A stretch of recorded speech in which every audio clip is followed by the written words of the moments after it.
Hello and welcome to the Arcade Football Podcast.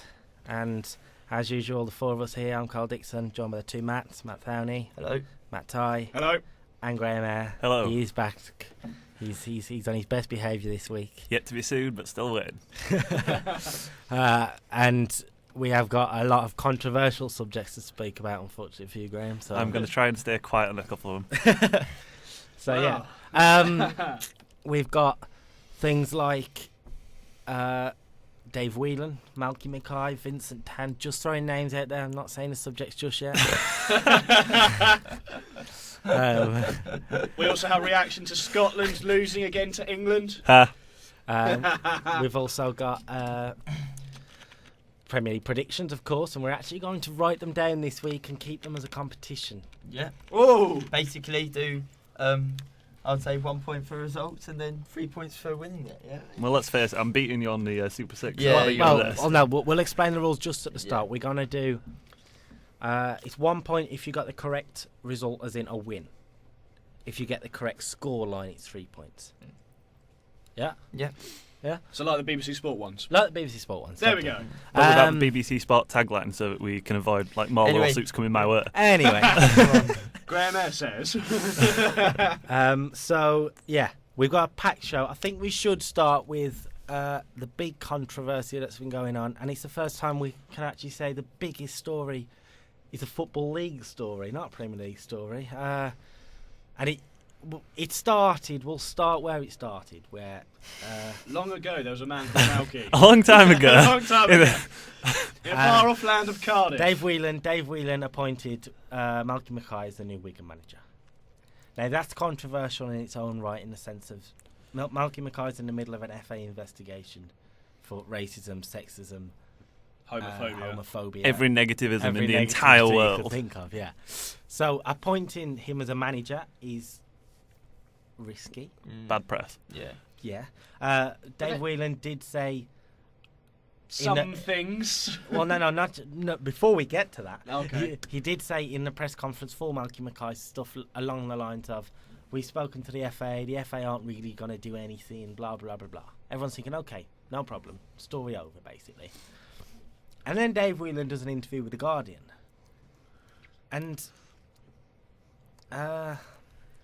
he speaks about Jews, in particular.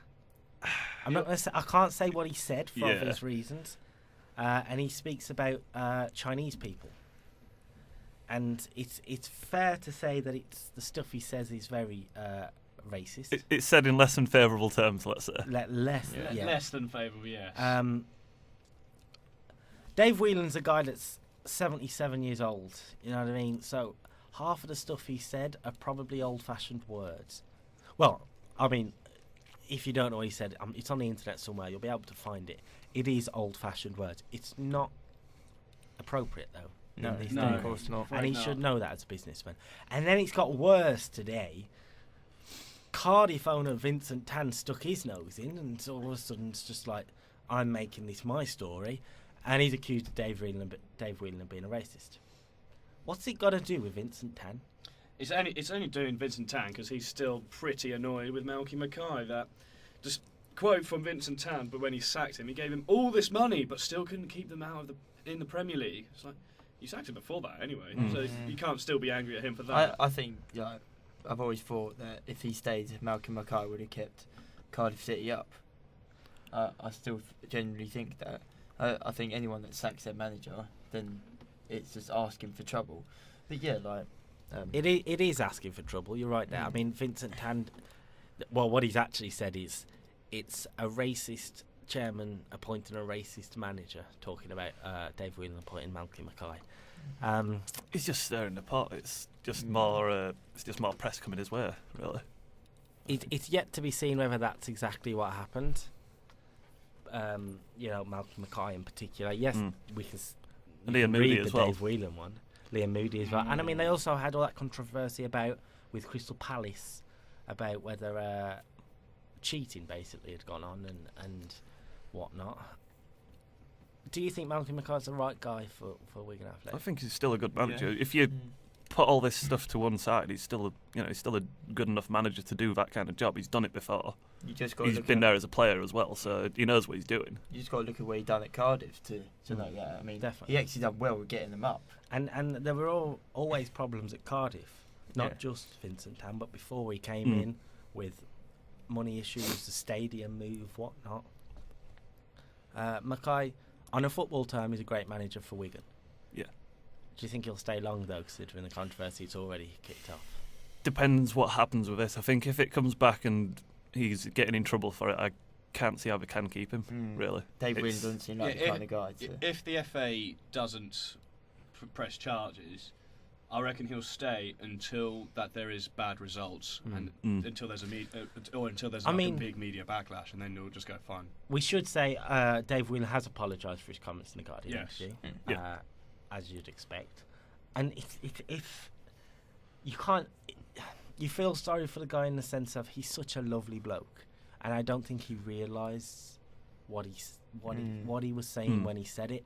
But at the end of the day, what he said is not acceptable. It's not acceptable. That seems to be going around a bit recently. Looking at it, he didn't mean it in any malice. He just... He didn't mean it in malice. Old time mindset, really. Old man syndrome. He didn't mean it in malice. Yeah, but when you put it in the... It's 2014. It is 2014. And he's a public figure. Yeah, you've got to be more careful. He may not have meant it with malice, but the words he said were malicious. Isn't this not the first time Dave Whelan's been questioned? Because haven't other Football League clubs questioned whether his rights to be a football club owner? Dave Whelan's always getting in trouble. I mean, in fairness, he made his money from JJB, so it's not really a football. Which was a pretty good shop. It doesn't exist anymore, though. It was. That's why I said. Pretty good. Yeah, JJB. Oh dear. R.I.P. Okay, yeah. Where will I get my cheap trackies now? So, yeah. Sports Direct. What about UK's number one? Do you think Wigan now can push on and maybe get their place back in the Premier League under Mackay? They've got the players to do it. They've got a team that's good enough that it's keeping James McLean on the bench. Yeah, that's a good team for that level. You got to think it's pretty much a similar team that also got to the semi-finals of the FA Cup last year, and the FA Cup final and won it the year before. So, I don't know. I think they might turn into a bit of a Middlesbrough. Like everyone thought, maybe they can bounce back up, but now I just think they're going to be. Although now Middlesbrough look like they will bounce up. Now Liverpool look like I think Liverpool. Champions. Sorry, I drew a fall. I think stop getting ahead of yourself. Graham Eyre will strikes stay there again. for a while. And all their good players will suddenly start to leave. Like, was it Callum McManaman? Callum McManaman. One player I really rate, and he's a Premier League player, I think. I think if they don't do well this season, then he will end up leaving. Didn't MacArthur leave to Everton? Yeah. When Wigan went down? McCarthy, One of them. No, he moved there this summer, didn't he, MacArthar? Not the summer, just got a summer. He was there when he's been there as soon as Martinez. Oh, you're talking about the Everton one, yeah. Sorry. The other one. You're thinking James MacArthur, who joined Crystal Palace this summer. Because he took Joao from them, who was their keeper for the cup, and put them as Everton's reserve. Taken Aruna Kone, who's been injured forever. That's why there was a campaign to try and find Kone. That's controversial. I'm glad you said that instead of me. But yeah, I do think Mackay's got the experience to get him out of their mess, but I don't think he's got enough to get him. I thought I'd take a bit of weight off you. Cheers. I'd just like to put out a public disclaimer. None of what Matt Tye says is the opinion of anyone at RK Football Talk. They are Matt Tye's opinions and no one else's. At Matt Tye. That's not even my account. You wouldn't believe how happy Graham looks to be saying that about somebody else. We ended last week talking about predictions for the big games, internationals that went on, and England were in. England were in. They played twice. Yeah. They won the qualifier, as we all said was the most important game. Danny Welbeck got 2 goals. We will speak about Danny Welbeck in a bit. Matt Thowney's happy. But the big game in every fan's heart was on Tuesday at Glasgow, Celtic Park. Scotland versus England. I think I'll let the noises do the talking, shall I? Wilshere angled it towards Oxlade-Chamberlain. Alex Oxlade-Chamberlain's got the goal. The 5,000 travelling England fans celebrate a goal down at the other end of Celtic Park from the head of Alex Oxlade-Chamberlain. What a ball that is. What a fantastic ball that is from Jack Wilshere. That is absolutely inch perfect. That really is a fabulous delivery, and Oxlade-Chamberlain has made a terrific run to get on the end of that, and that's a wonderful header, and it's glanced right past Marshall. Nothing he can do about that at all. Brilliant, brilliant ball again from Wilshere. Milner takes. Pushed away by Fletcher, struck through the crowd by Wilshere, chance for Rooney! England double their money! Wayne Rooney scores in front of the travelling England fans at Celtic Park. And Rooney's team have control here. Nice and alive and alert, Wayne Rooney gets himself a precious goal. It was a really cheap free kick to give away. Now they're 2 down, now it's mountains to climb. Andy Robertson. Here's Johnny Russell again. And Robertson! Game on! Great goal. This isn't over.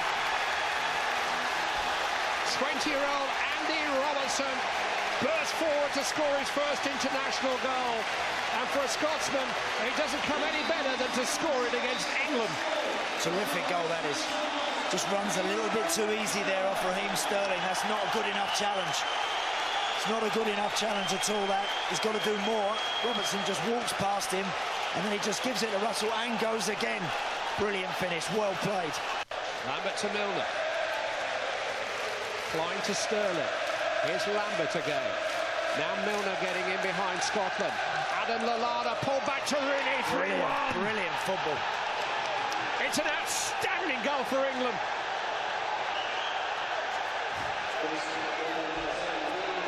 Great moment in front of the England fans, for the England players. They just wobble there for a moment. That's their response. Wonderful team goal, finished off by Wayne Rooney. Just check the run from Adam Lallana. Just want to make sure he's onside. Yeah, he is. He stays behind. Lovely cutback. Brilliant ball back to Wayne Rooney. Really is good stuff, that. Good support play from Milner, and that is for awareness. How good is that? That's on a plate. That says, go on, just put a big side foot on that and slam that into the back of the net. That's exactly what the skipper does. So Bobby Charlton 49, Gary Lineker 48, Wayne Rooney 46. Yeah, 46 goals for Wayne Rooney now, and he's definitely on track to breaking the Bobby Charlton's record. I can't see how he doesn't do it. He's still got so long left. Unless there's a mega injury, he's going to break it. He's got like, I think it's like guarantee if obviously England qualify for the Euros, which I'd be shocked if they don't now. And I've saw it guarantee of 25 games. So it is England. Anything is possible. Yeah, Wayne Rooney will probably do it before the Euros. Yeah. I mean, he's two. Is it 2 off now? I believe. Three off. Free from leveling it. Three from leveling. He's on 46 goals. Bobby Charlton is on 49. And Wayne Rooney's a very good qualifying goal scorer. Yeah, you know what I mean. In the last ones, he scored 10. Was it? In the last qualifying 10, 11, something around so, there. Yeah. So he will expect to break the record during the qualifying. You got to think we've also got to play San Marino again. Yeah, that's. That's three. If Rooney gets injured and misses that game, yeah.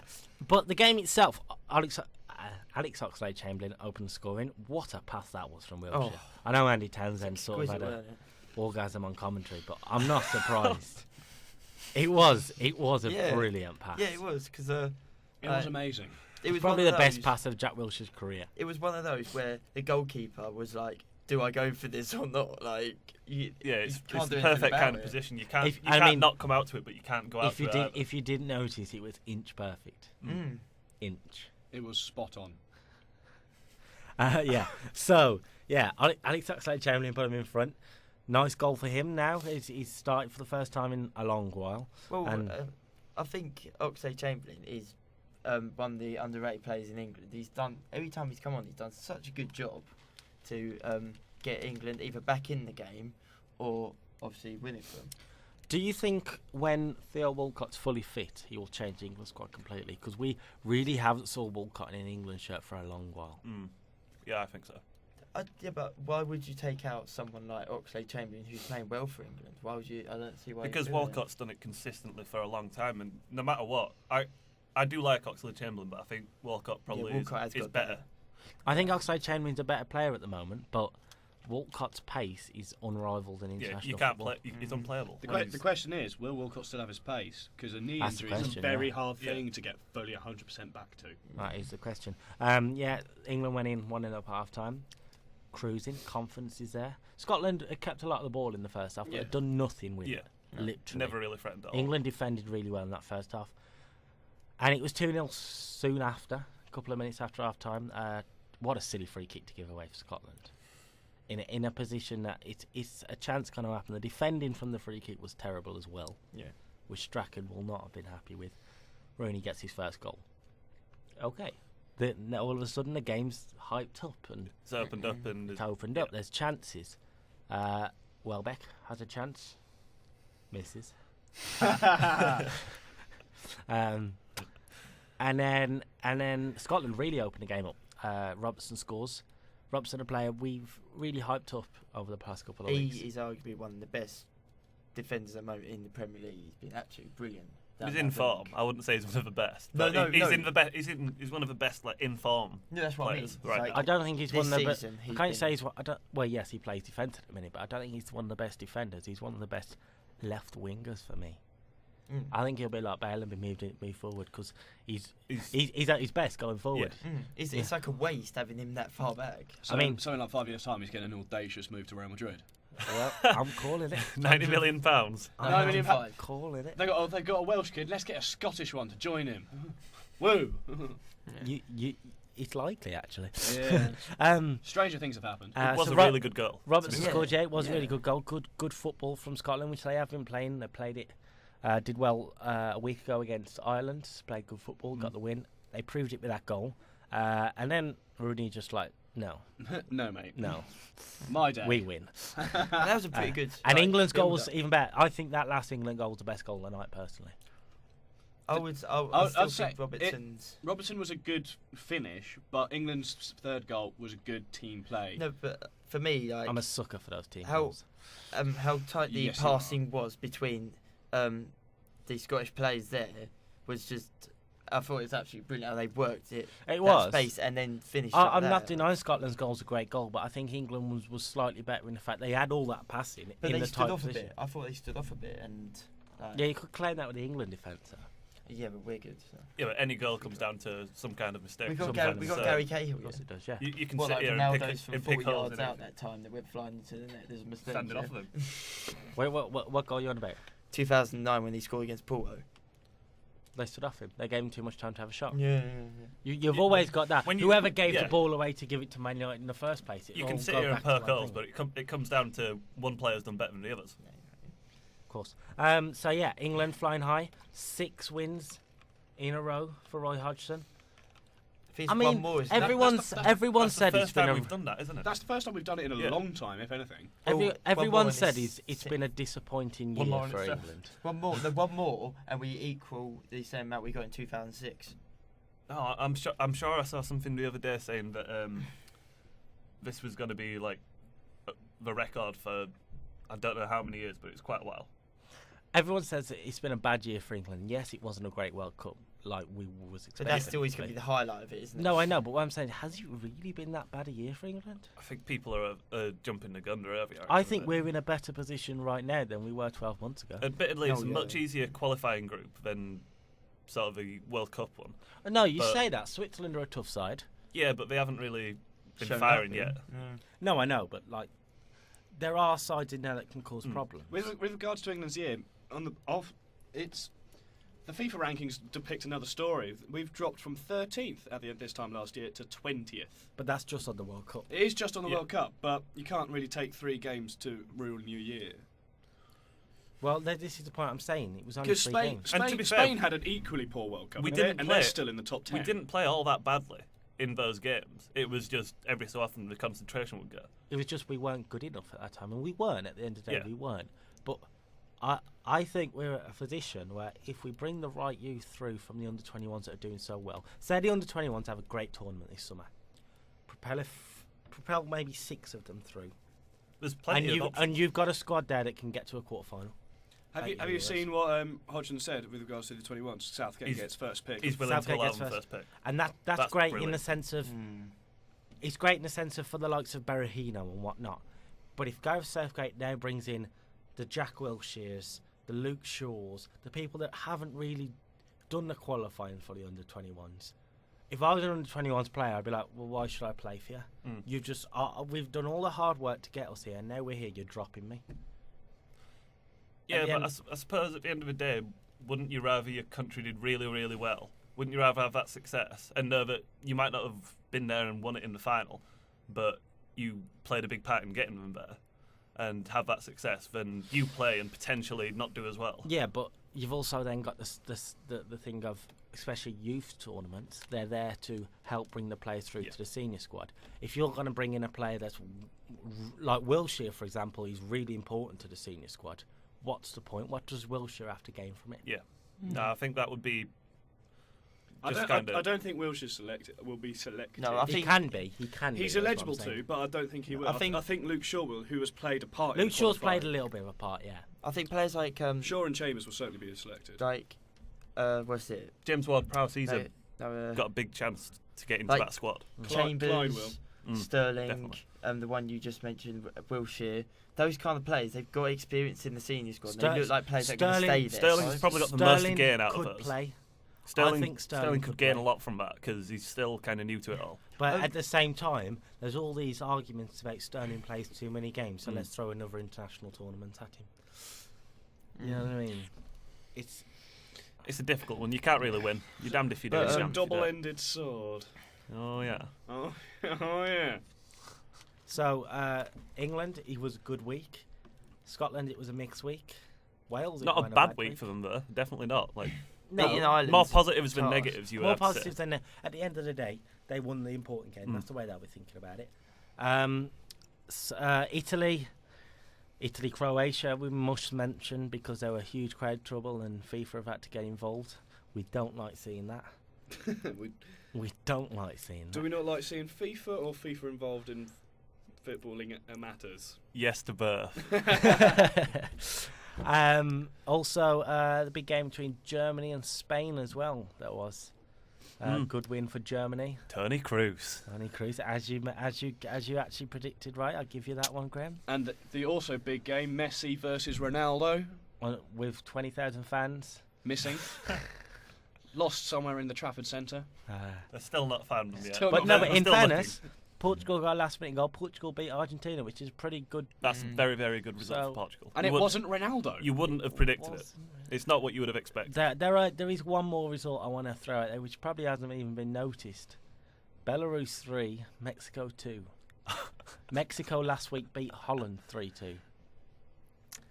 So, yeah, I'm not just throwing that one out there. Sorry.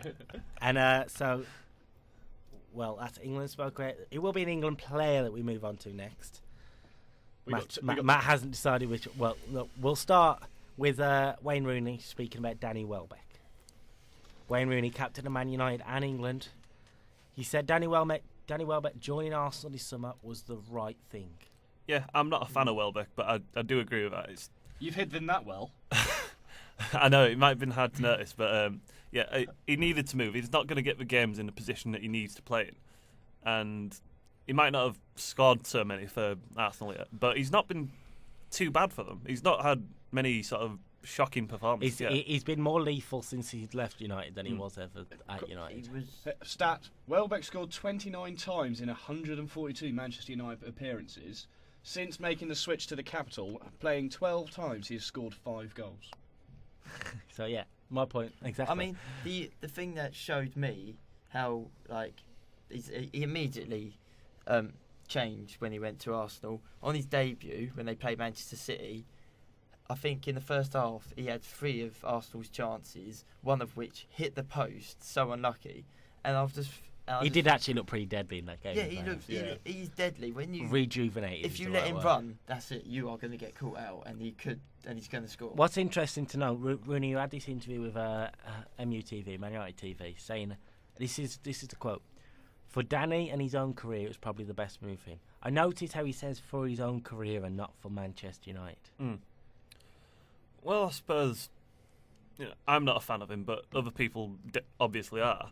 So I suppose it's always good to have that one player that will put a shift in. It's nice to see a player as well coming out and not bad-mouthing him for moving to a rival. Actually saying, for a guy that I used to work with, it was the right thing to do. I think the fact that he's England captain, Man United captain... he's kind of got to be a little bit... If that was, Robin van Persie... It would never have stopped Roy Keane, though. But, he's had... in England-wise, he's had a superb year. Danny Welbeck's had a superb year. He's scored 5 goals in his last 4 games. He's had a superb second half of the year since the World Cup. Yes. Yeah, well... We didn't play that much in the first. He's been instrumental for England since then. It shows, and like we spoke about just England's good fortune since then. Danny Welbeck has probably been half of the reason. He's been a big part of it, to be fair. From Danny Welbeck to Danny Sturridge. Big loss for both England and Liverpool. Again. Definitely. He's got a fresh thigh injury. He's out until the new year. He is ruining my fantasy league team. Take him out. You might have to change that. I took him out. I just can't understand when it's going to end for him. He's so good, and this is definitely going. I think it's definitely going to have an impact on him. No, it's a new one. It's just a recurrence. It's just a recurrence of a new injury. He picked up a calf strain in training with England, which was his original injury. He started training again and then picked up a thigh strain. It's just so unlucky. It sounds. I mean, if I was listening to someone saying that and I didn't know much, thigh strain. Come on, I go to the gym with strain. It is more serious than that. You can't run and whatnot. Liverpool boss Brendan Rodgers says Sturridge is as down as he's ever saw him. No one ever thinks of what an injury actually does to the professional's wouldn't you? mind. The morale just... Their psyche is so balanced.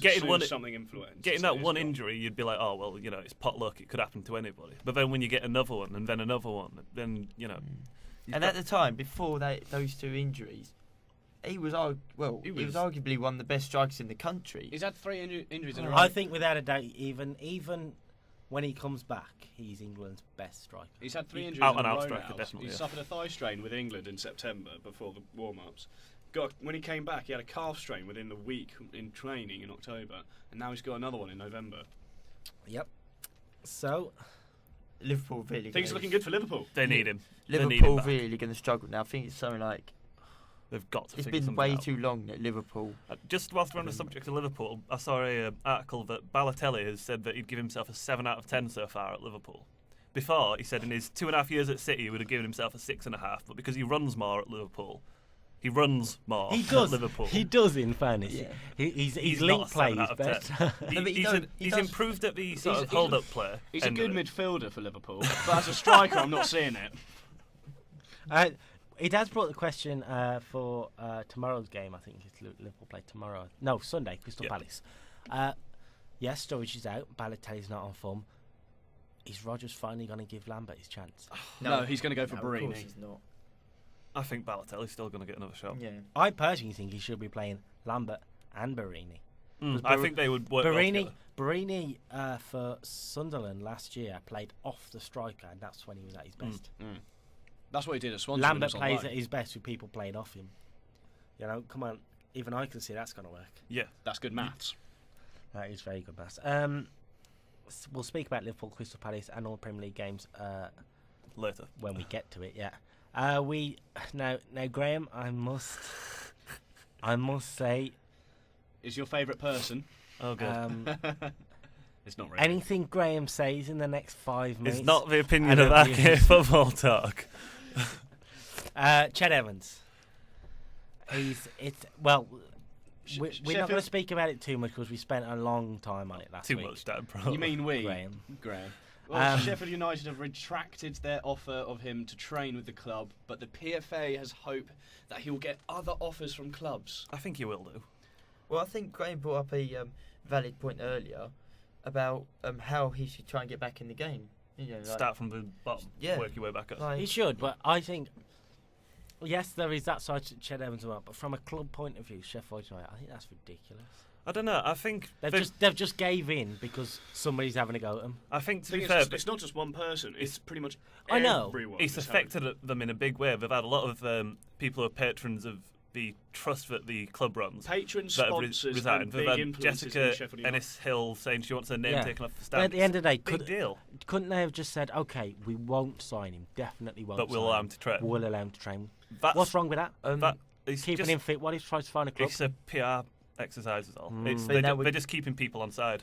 But this relates to the Malcolm Mackay thing. If Whelan backed down straight away and didn't even let Malcolm Mackay manage a game, then what was the point, kind of thing? Yeah. So it kind of relates. I can understand why they've backed out of it, but it's not what I would have done if I was in charge of it.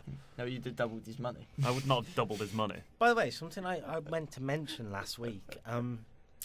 I know Jessica Ennis is from the Sheffield area. And pretty obviously nice as well. she's an Olympic hero, I get that. Yeah, very nice person. Why is Sheffield United named a stand after her? PR exercise. Yeah. Is it like that Fulham when they built a Michael Jackson statue? She's been to like one game. That's pretty much what it is, yeah. Go to one game, you get your stand. Well, no, it was more to do with the fact Fulham's owner at the time was a good friend. Well, used to be a good friend of Michael Jackson. Okay, that's fine. But I don't see every other chairman. He's my best friend. He gets a statue. Yeah. I wish we had a camera here for this. Okay, yeah. That's all we're going to mention on Cherry Evans because Graham tends to go on. We'll go from one serious subject to another serious subject. This weekend marks the 30th anniversary of the Bradford fire. Yeah. Anyone who doesn't know this, It's the 30th anniversary of the Birmingham pub things, which I've lost. it is. It said right there. 30th anniversary in April. Oh, yeah. Sorry. Anyway, yeah. A minute silent will go in on April. My bad.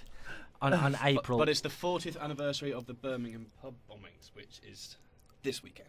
Yeah, that's it. Birmingham pub bombings.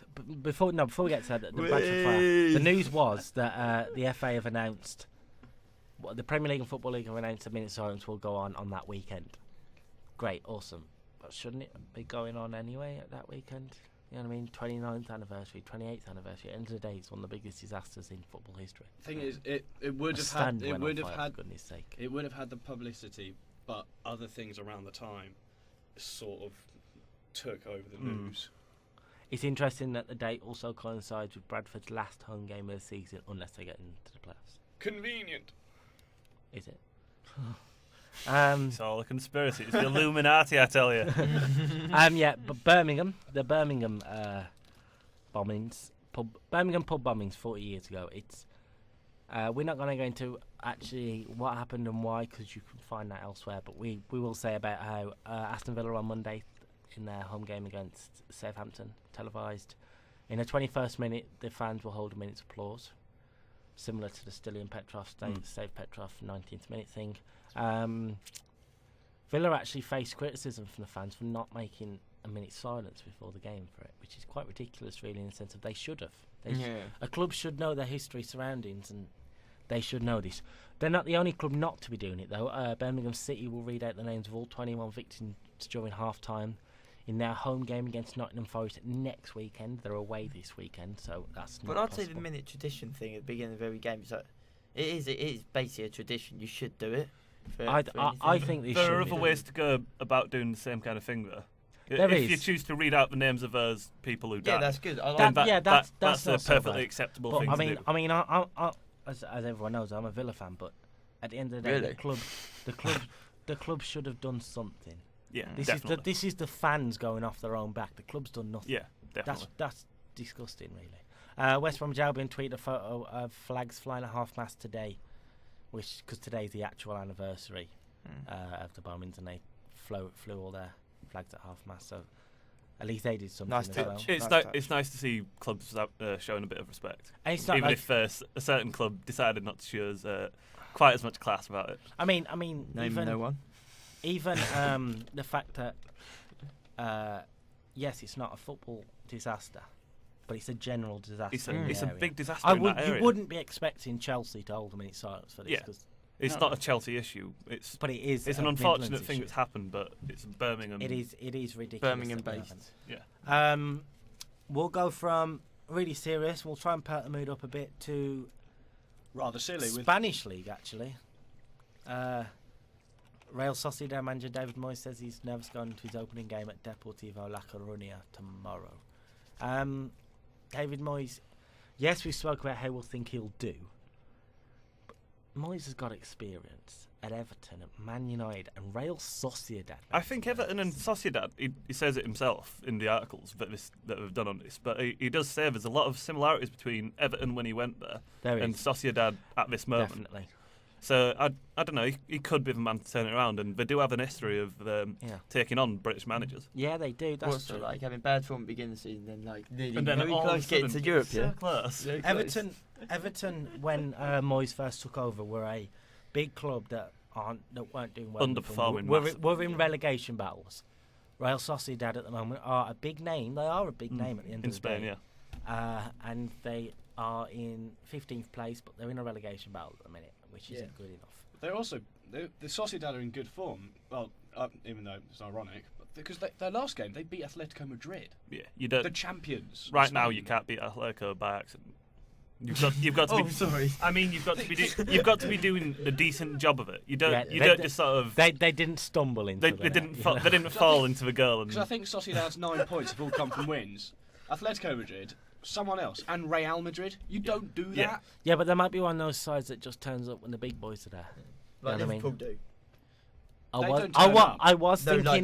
was thinking more of the bottom of the league, like a lot of teams do seem to struggle against like. So like Spurs? Yeah. That was. Just hoping David Webb's listening.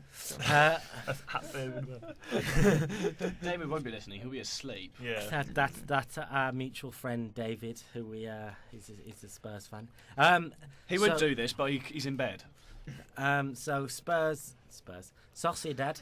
There is one more Spanish line we wanted to go to. Is it? And I love this. I love this story. Oh no.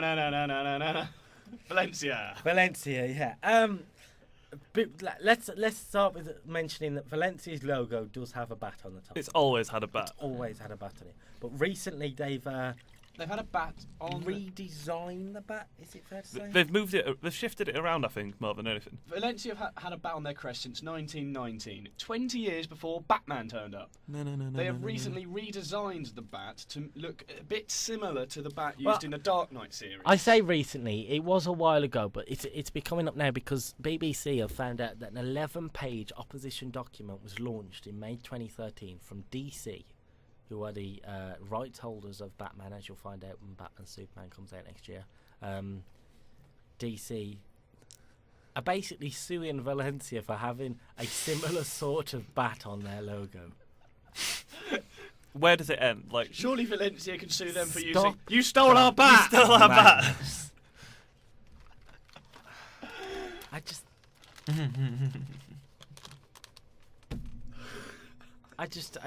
It's ridiculous. I'm going to stop bringing bags into his... No, but this is literally... When is the madness going to stop? That Valencia were there first as well. They had the bat first. DC Comics might have to change their Batman logo now. They might have to change Batman. Owlman. Woo! Who's that, Robin?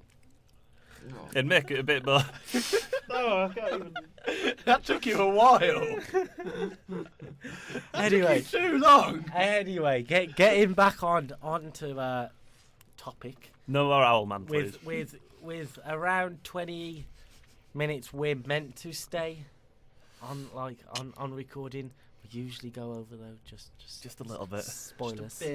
Spoilers. We'll go to our regular gossip column. We've been doing this regularly now. I'll let Tye start. Manchester United are weighing up a bid for Tottenham defender Jan Vertonghen. Oh, sweet Jesus. The Belgian international is said to be unhappy due to the lack of first team. What's actually wrong with that? I think he's a good defender. He's just too patchy. He does what Wayne Rooney does with scoring. Like he'll do really well for a while, and then all of a sudden he just goes completely missing. But surely we don't need fullbacks. We need centre backs. But surely he's more of a centre back. I see him more as a fullback than a centre back. That's only because he's been played at. But surely you'd want someone more experienced than Tyler Blackett. It would be handy to have. You say Vertonghen's patchy in the sense of he goes missing quite. Well, he goes missing sometimes, like Rooney goes missing. Wouldn't you rather have someone that goes missing sometimes than a defence that's not there at all? Than a defence that we're still looking for about 4 months in. 40% of the game, you've got a defender. Netherlands international midfielder Kevin Streetman has already shaken hands on a move to United from Roma. He's actually injured at the moment, Streetman. He's had a long... Is that why he's not done a medical? He can only shake hands. Just about, I think. I can't quite see that one coming. That cracked Graham up. Arsenal are preparing to beat Liverpool to Benfica defender Maxi Pereira, the 30-year-old Uruguay international. He's out of contract at the end of the season. That wouldn't be a bad move for Arsenal, actually. No, that's a free transfer. If they were paying 20 million for the guy, then What position? Defender. No, yeah. But I think he's a fullback. Yeah. You can never have enough fullbacks at Arsenal. At the moment, Callum Chambers is playing fullback and centre back. If they prefer him as a centre back, Callum Chambers, then Maxi Pereira can come in and fill in that right back role. AC Milan are going to rival Arsenal for the signature of Chelsea goalie Peter Cech. Well, this is a strange one. Story, really. We'll start. We need to speak about Jose Mourinho because Mourinho today in his press conference he's confirmed that there's no bids so far. He said that there's no bids. He said there's been no offers in regards to Cech, and Cech hasn't gone to him about with anything yet. So therefore, there is nothing physically in the pipework. Yeah. But but it doesn't mean something's not getting worked on. Well, I think it's very, very. It's likely. It's telling that he said there have been no offers. That's not saying Arsenal. There's no interest. Is there any chance of him moving? You know what I mean? Yeah, the wording's quite interesting. We have a few of us. We spoke about it before we ran out. We have all our sources have sort of said that Arsenal have made a bid at least. I'm still sticking with my source saying France. Because he won't go to a Premier League challenger. I think he would. I do think he would. AC Milan. What about that? Backs your point up about not a Premier League challenger, but just think AC Milan are high profile enough for him. I think it'd be an alright club for him to go to. It's a bit of a step down, but he'd do well in Italy. He'd do well in Italy. With him in goal, they'll be back in the Champions League. I can see. They've got the goal scorers. They ain't got the defence for it there. Queen's Park Rangers are in talks with Argentine defender Pablo Alvarez. The 30-year-old former Catania man is currently a free agent. They need a defender. They need a defender, so it works, yeah. Okay. Real Madrid midfielder Sami Khedira has signed a pre-contract agreement to join Bayern Munich. So Sami Khedira joining Bayern Munich to be in midfield with Xabi Alonso. So Bayern Munich are Real Madrid of 3 years ago. Quickly becoming Real Madrid. I mean, Arjen Robben, former Real Madrid player. Whilst we're talking about Real Madrid, I do want to talk about what we were saying earlier. At some point. Oh yeah, Graham has great transfer news. Apparently, I have a big possible story. Apparently, according to reports coming from France, there is a chance that PSG could be snapping up Di Maria, and that the money from that could then be getting used to go towards either Gareth Bale or Cristiano Ronaldo. I'm just going to go open out with no. I could see Di Maria joining PSG. That's possible. He did nearly join them in the summer, and the only thing that stopped them was they just spent 50 million on David Luiz. Maybe he's realised his mistake now. So. He'll rip apart. I think he probably has. He'll absolutely rip apart that league and be the best player in it. Can you imagine PSG's attack?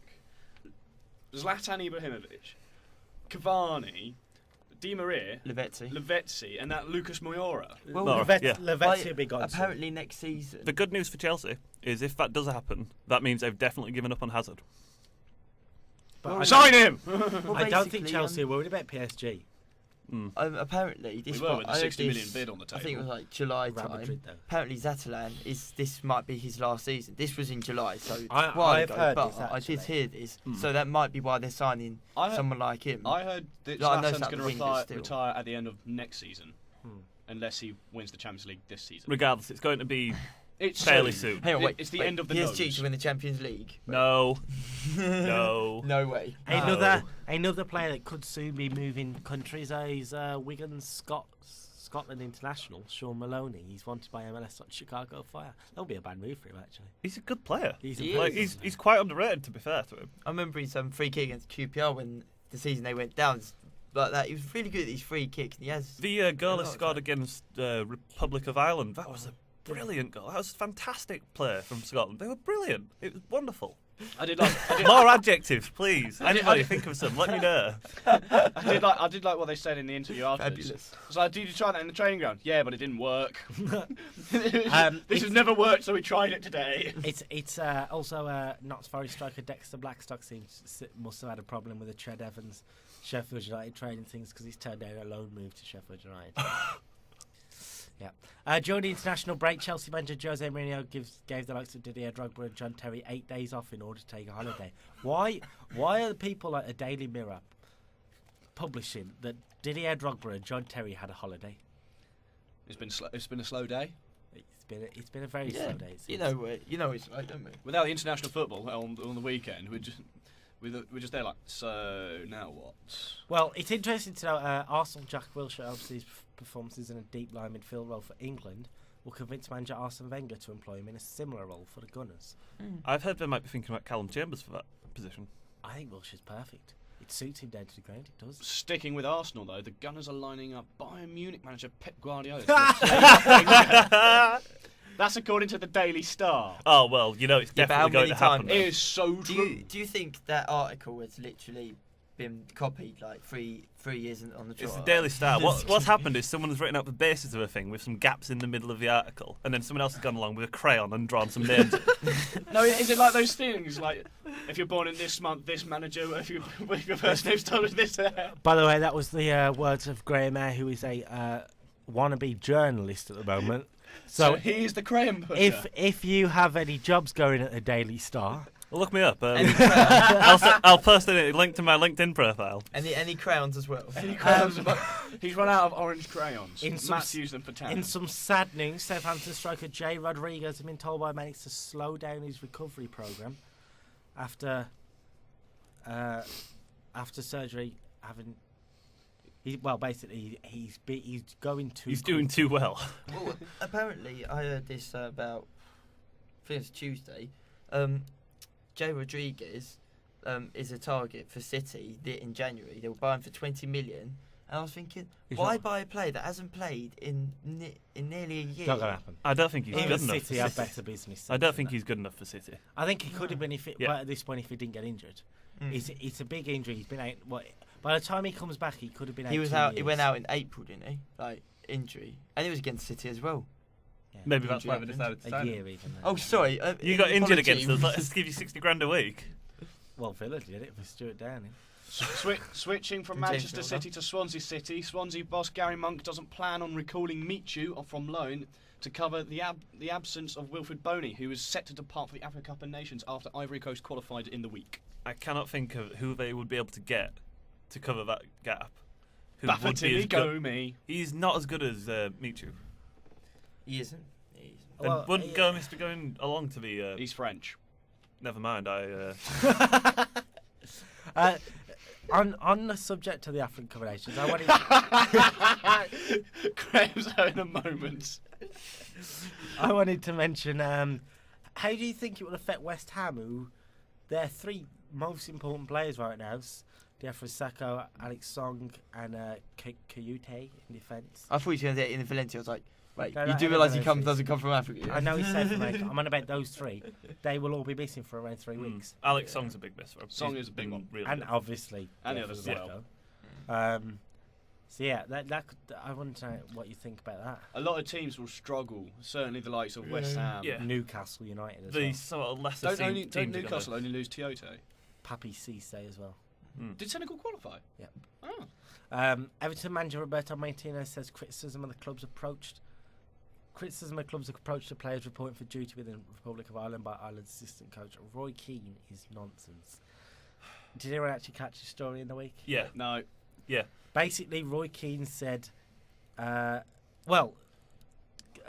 James McCarthy and Seamus Coleman. Every time they join up with a Republic of Ireland squad, they've got a knock and can't play. The last international break, James McCarthy was ruled out of the squad and couldn't play. 3 days after the international game, Everton played and James McCarthy started. So Roy Keane's basically said, I think something's going on there. Stuck his oar in. You can't actually argue with the fact that McCarthy played 3 days after a game and he couldn't. That's something ain't right quite there. We spoke about how West Ham and Newcastle are going to get affected. Man City will be affected by the African Cup of Nations by losing Yaya Toure. Their solution may be to extend the loan of Frank Lampard beyond the start of January. They would. I don't think. I'll be honest. If this was City of last season and they had Lampard there, I don't think they would have considered this. Really don't, because I think that they don't seem to be struggling, but the way they're playing, they need Lampard. By the looks of things, they need him. I don't think so. I think it just kind of comes down to how they're going to use some of their players. Fernando is not doing as well as everyone believes. No, but he's still a solid choice to have in centre midfield. I think Milner could fill the role. Definitely. He's the type of player that could pick it up in the middle and make something happen. So could I, but not well. Not well. No, you couldn't. Man United manager Louis van Gaal claims Arsenal striker Danny Welbeck would not get a game at Old Trafford if he'd stayed. Well, yeah, we know. Have you seen how badly Van Persie is playing? Yes, he would get games. Also now injured. Yep. What do you think about United's striking problems, to say the least? Haven't United got something like 11 injuries? But the good news is we've got James Wilson. And speaking of injuries, how long is Daley Blind actually out for? Because it started off 6 months. It started out 6 months, and then they've said it's not as bad as what it was first feared to be. Yeah. But they still haven't come out and definitely said it's a... So 5.5 months. Hopefully. And in That's still the end of the season. On a lighter note in the gossip, we got 3 stories. We spoke about DC Comics suing Valencia. I've just seen the Swiss third division side Gretchen, apologies for pronunciation, have sacked 11 players following a 10-0 defeat at the hands of the Lucerne youth team. Basically, everyone that played, get out. Coach. Wait, get out. Who? What team is this? Sorry? Swiss third division side Gretchen have sacked 11 players following a 10-0 defeat to an under-18 side. Yep. Also, if sold in today's transfer market for Man United midfielder Roy Keane would be worth 32 million. Ex-Tottenham player Glenn Hoddle would fetch 37 million, and Alan Shearer would cost 50 million. That's probably about right. Yeah. Shearer in particular. Yeah, definitely the Shearer. I've just seen the Bolton. A 9-year-old schoolboy applied to be the Bolton manager. He's probably as good a choice as anyone else we're going to get. He's probably a big football manager. He's probably got like a good football manager CV, like that Azerbaijan manager. So that's all the gossip done. And because we are quickly running out of time, we need to move on to the Premier League fixtures. We still doing this is our predictions. We need someone to actually write it down. I think Matt's got his phone out ready. Matt on it? Congratulations. You've been volunteered. Wait, hang on. Let me just set this up. Go on. Go on then. And we'll start. Right. There's no early kick-off. No BT Sport game this weekend on a Saturday. First game is Chelsea versus West Brom at Stamford Bridge. Yep, 3 o'clock kick-off. Diego Costa and Andre Schürrle are fully fit. I mean, everybody that's actually like, yes, we're all going to do predictions. Your first thought is easy. Easy win for Chelsea. Yes. But you just said that in last season's fixture where West Brom should have won and were cheated out of the win. Yeah. Moving on. Sir. Predictions. You know what I mean? I'm just throwing that out there. Okay. Like Villa's never been controversial. No, we never have. Right, Matt Tye. My prediction is Chelsea 3, West Brom 0. 3-0. Not bad. I think I'd go 3-0 as well, in fairness. It's not a bad score. I'm going to remember this for my Super 6. Graham Eyre? I'm going to say 3-1. Why? Saido Barahino. That's why. Yeah, I would say that. But I don't agree with 3-1 as well? 3-0. 3-0 or 3-3-0 scorelines and 1-3-1. He wants to be unique. That's cute. Next game. Just saying, I was right on most of my predictions last week. I got the Romania one right. Everton, West Ham, Goodison Park. That could be a cracking game. That could be a really one. Everton, who should be doing better than they are. West Ham, who should not be doing as well as they are. Yeah, what a game that could be. It could be It's going to be a tight one, though. It's definitely going to be. It's not going to be like 3-0 to one of the sides. I think it's going to be a goal or something. I think Everton's home advantage might just give them the. Might just edge it. Might just edge it, yeah. So my prediction is 2-1 Everton. I think it'll be a lot tighter in defence. Both sides have decent defences at the minute. I'll go 1-0 Everton. Yeah, I'll say 1-0 as well. 1-0 Everton. So we are making a competition with this, as we mentioned at the start. Yes, we are. 1 point for a correct result, 3 points for the correct scoreline. This is why we have to actually keep it on. And for Matt's friend, who watches this, you can use my predictions. It's okay. James Chance, don't worry. Leicester Sunderland. You've got to mention. Leicester Sunderland at the Leicester at home against Sunderland, we mentioned. That's a big game for Leicester. And Sunderland. Yes, for Sunderland as well, but Leicester at home will be taking the onus on. If Sunderland get a point there, they'll be happy. Because they can't be losing to the people around them. Oh yeah, of course not. But I think Leicester they've really got to start picking up home points. Well, getting that defence sorted. Yeah. Every time you see it, it's like offside trap is like that. It's all well and good getting your defence. Communications. Yeah, the communication's awful at the back. It's all well and good getting. I mean, not as bad as Spurs. They haven't got a leader. It's a similar problem against to United. Southampton 2 weeks ago, they didn't look like they'd even have a chance of scoring a goal. They were dreadful up front. So, which is strange because generally speaking, going forward, they're all right. They don't look bad going forward. No. But they scored 5 goals at least this season against one side. So we'll go with Matt Tye. 1-1. Matt Tye says he's incapable of speaking at the moment. I'm going to go a 3-1 Leicester victory. Why not? Graham Eyre. I am going to say 0-0. Even though I've just said Leicester usually look good. You are a barrel full of fun, aren't you? I'm going for 1-0. 1-0 Matt Tye. This is for anyone that's going to be doing the betting. That's right, Matt Tye got 2 predictions. Matt Thowney even. I've got 2 predictions. Going all out, even though they were exactly the same. That is not the first time I've done that, ladies and gentlemen, don't worry. Then move on to a pretty big game, yeah. Manchester City versus Swansea City. That's a pretty big game in the sense of Swansea, if they're on their day, they can cause a huge problem. Push you. But Swansea I think they've got the worst record at the Etihad over the past 3 seasons, conceding 12 goals. They have, and but not scoring if any. they can turn that round, if Swansea win by 6 goals. Oh no. If Swansea win by 3 goals, then they will go ahead of Man City. It's a big chance for both teams. It's third v fifth.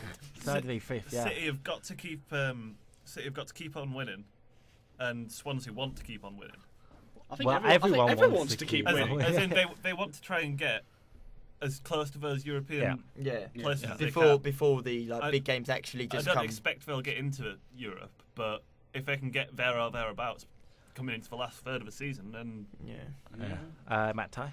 I am going to go 2-0 City. 2-0 City. I don't know. 3-1 to City. I think Matt's just deleted it. No, it's fine. Fine. Just went from it. What was your sign? 2-0, mate. I think I'll go 3-1 City. I think Swansea will get a goal.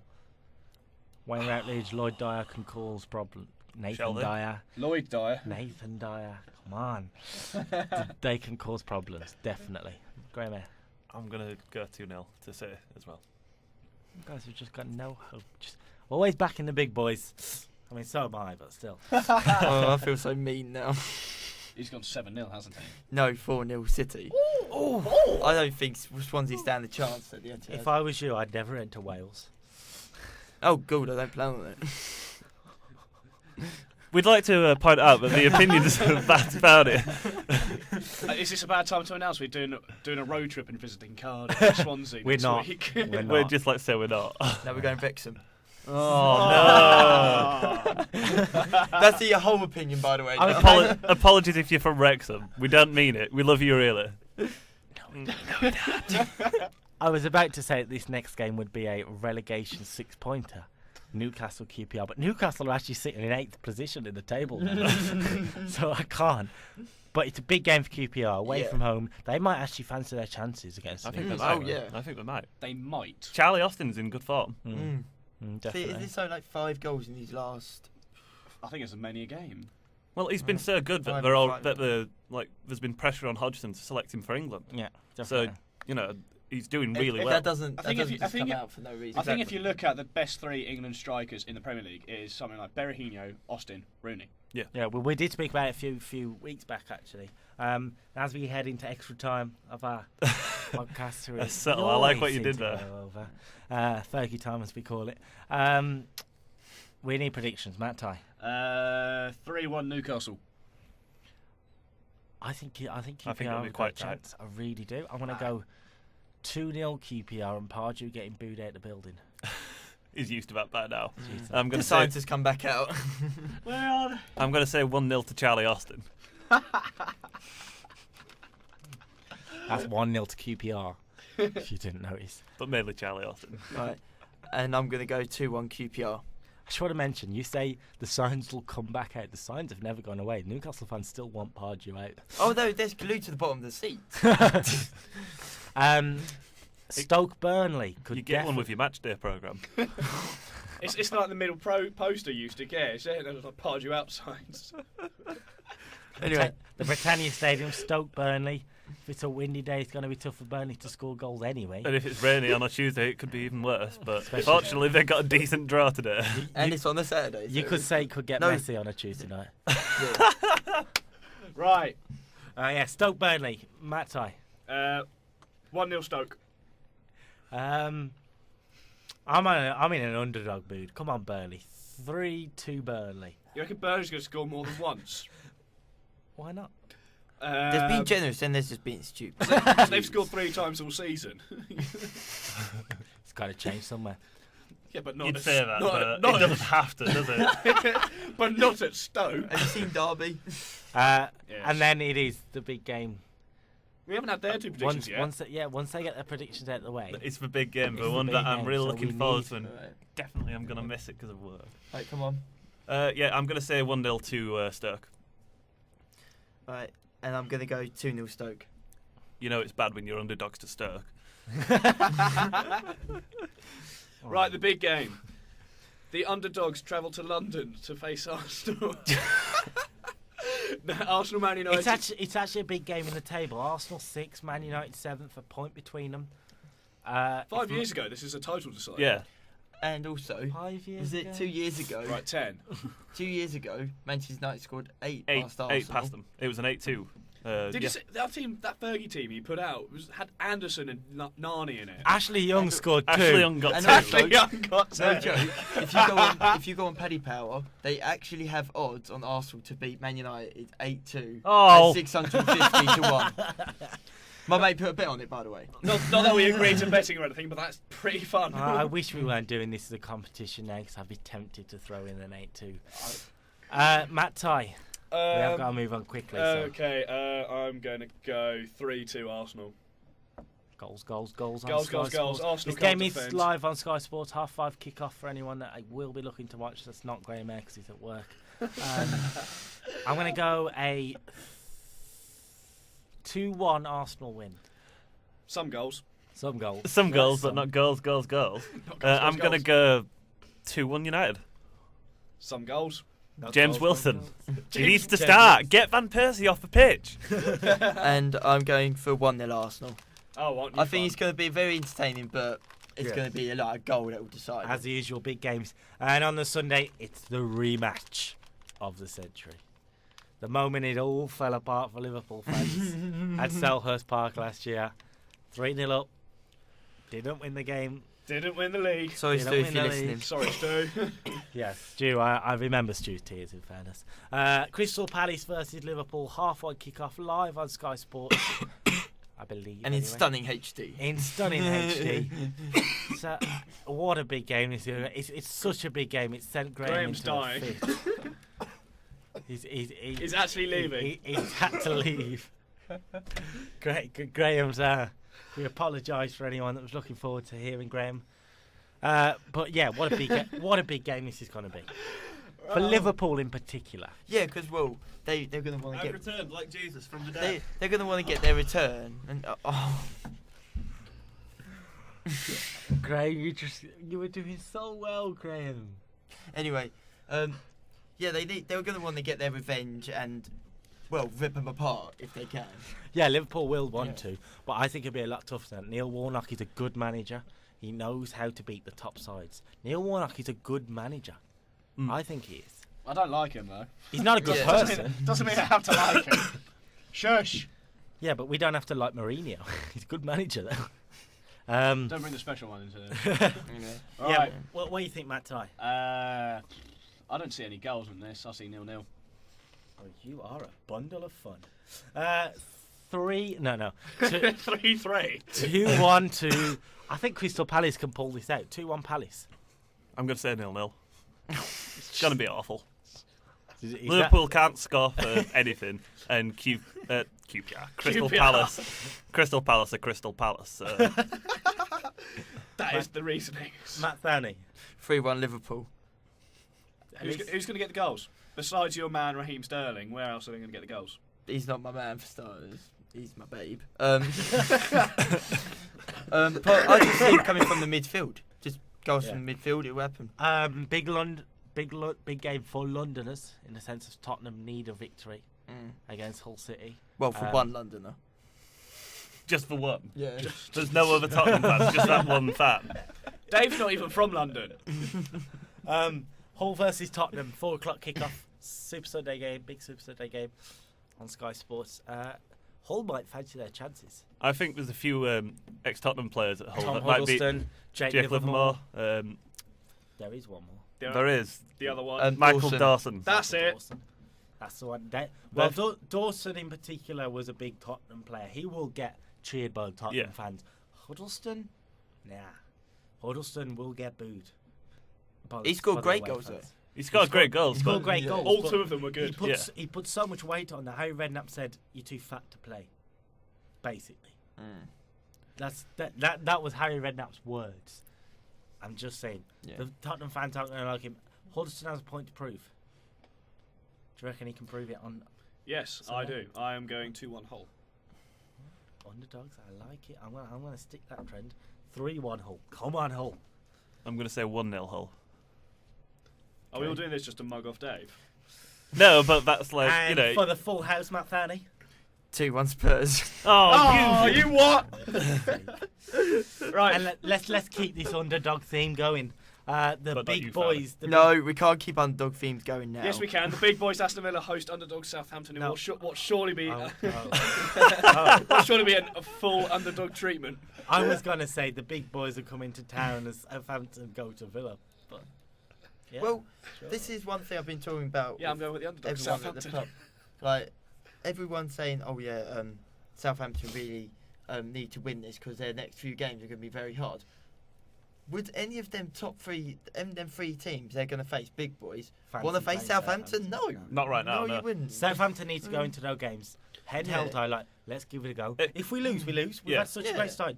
Yes, it matters. The lowest they can fall in their next 8 games, like United, City, Arsenal, Chelsea, and something like that. It's really, really tough running. Everyone would look at that and think, just go. Villa themselves have just come off a bad run of form. Got a point against West Ham. It's a good point. It was actually a good point. Right now, a point against West Ham is not a bad point. Very good point away from home as well. Yeah. I fancy our chances. I really do. This run from Southampton's got to end somewhere. It's got to end, but not at Villa Park. I fancy our chances. Arsenal's run never ended. And when they went invincible. I don't think you can compare Southampton now and Arsenal then. Monday night, Southampton would have had to watch maybe Chelsea, Man City, West Ham, and Arsenal say win. The pressure will be on them. Villa have got no pressure really. In the sense of we'll be expected to be turned over. Other than usual relegation pressures. Well, yes, but we'll be expected to be turned over on Monday by Southampton. Which you will. I'm confident. I still reckon Saints will win, but I don't reckon it'll be an absolute hammering. I reckon you'll give them a good game. I'm going 2-1 Saints. I think we can pull it out. I'm going to go 1-0 Villa. I'm going to say 2-1 Saints. Oh, you guys. I thought you said they're getting turned over. No, I reckon that they're better, but I do think that Villa. It's disappointing. Can push them. It will be disappointing for us that Philip Senderos will be out. I believe he'll be out anyway because he picked up an injury on international break. And Paul Lambert in the week blasted the Swiss FA. Had a right go in the week. Yeah, Matt Thowney, prediction. I'm going for 3-1 Saints. Usually we don't really go into the European games, but we're going to try and keep branching out. We'll start with probably the biggest game of the Europeans. Yeah, we'll throw them in the competition if we'll predict them. Why not? It is the Milan derby. AC derby. Milan host Inter Milan in both of their homes. In both of their homes, Roberto. It's a home game for both teams. Home game for both teams, but technically away is Inter. It's Roberto Mancini's re-debut for Inter Milan at the San Siro, although he'll make his home debut next week. We think. But yeah, it's a big game for Inter in particular, because I think, despite Inter being the better side 5 years ago, most definitely They are not now. AC Milan are the better side. And AC Milan are only a point ahead, though. Yes, there's not much in it, but they are the better side right now. Yeah. It won't be a game whereas you'll be expecting to see the world-class players, but it's a game. It's not. It's a game on name and virtue that you want to be watching. I'm telling you that now. It will be live on BT Sport, without a doubt. I think it'll be quite a intense game. Intense. I can see a lot of bumps and bruises coming out at the end of it. What do we think, Matt Tye? I'm going to go 2-1 AC. I was about to go 2-1 Milan, and then I realised they're both Milan. I think I'll go 2-0 Milan. I don't think Mancini will make much of a difference. I'm going to say 1-0 AC. And Matt Thowney? 3-0 Inter. What? What? Are you being serious? Yeah. Okay. Go on. Go on. Discuss. Discuss. No, first of all, this is my genuine question. Who are Inter Milan strikers? No, generally, I'm just. What do you think? You think Mancini will make the big difference? Well, no, I just have a feeling that AC Milan might just fall apart. The pressure's all on them, so why not?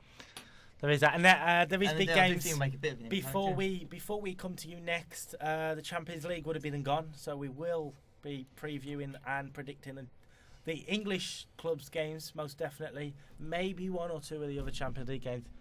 I don't think we've really got time because we're 12 minutes over, but we'll go with it. Fergie's Magic Watch is doing his bit. Fergie's Magic Watch is definitely doing it. We'll start the big game on Tuesday at the Etihad, live on ITV. Manchester City versus Bayern Munich in a must-win game. City have to win to stand a chance of going through. They're not. That's it. They're out. If they, I mean, I'm not. They've got to show up in such a massive way. Because of their loss to CSKA, I think if they don't beat Bayern, they finish bottom. Isn't it something they have to win? They don't even get Europa League.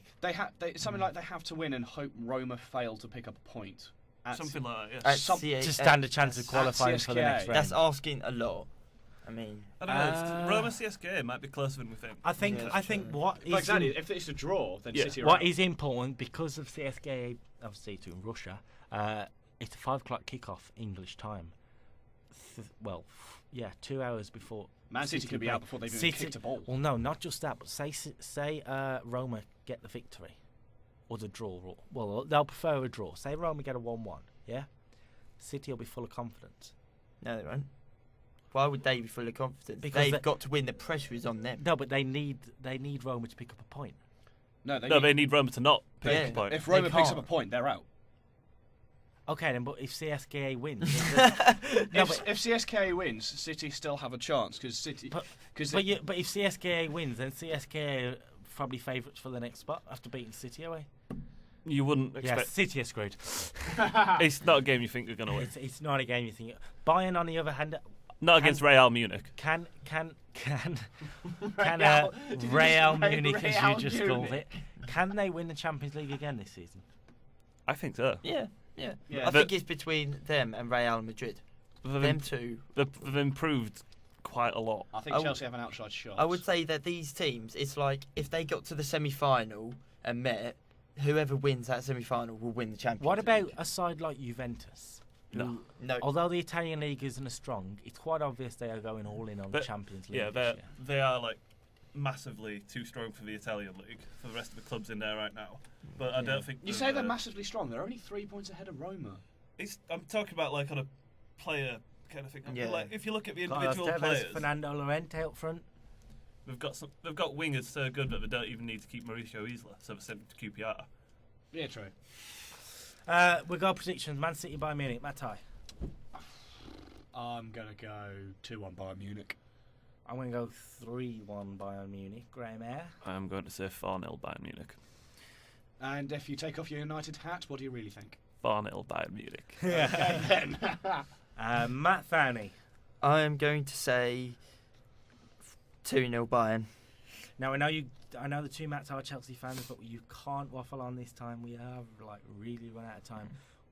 Schalke away could be a tough game. We're going to just go straight to predictions just because of our little time 2-1 Chelsea. we've got. I'm going to go 2-1 Chelsea as well. That sounds a good result, actually. Yeah, I'll agree with that. I'll say 2-1 Chelsea. If this was the other way around, I would have liked to see what Di Matteo's reception would be, because he's now the Schalke boss. Yeah, that's an interesting line. Matt Thowney, go on. 2-1, go on. Go on, full house. Copy paste. 4-0 Chelsea. What? In all fairness, we did win 3-0 there, and Torres got 2. Classy and Huntelaar.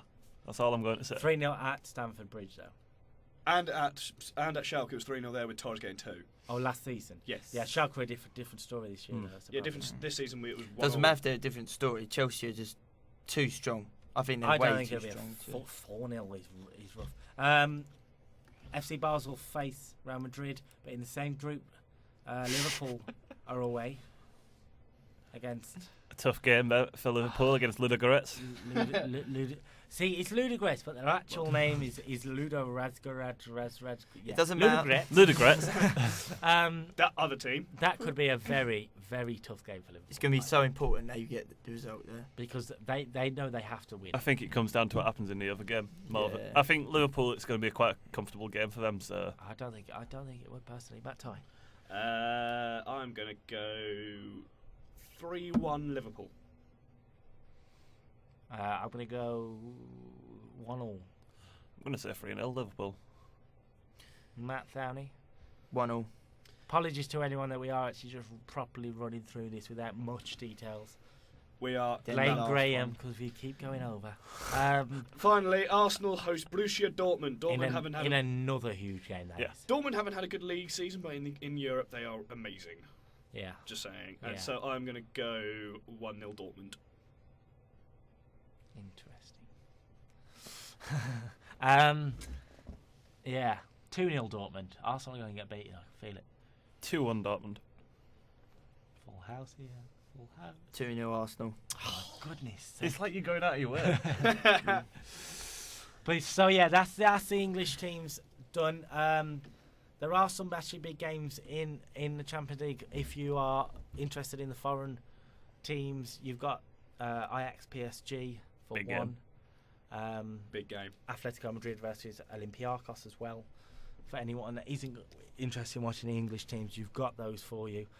And as I've mentioned, we are out of time.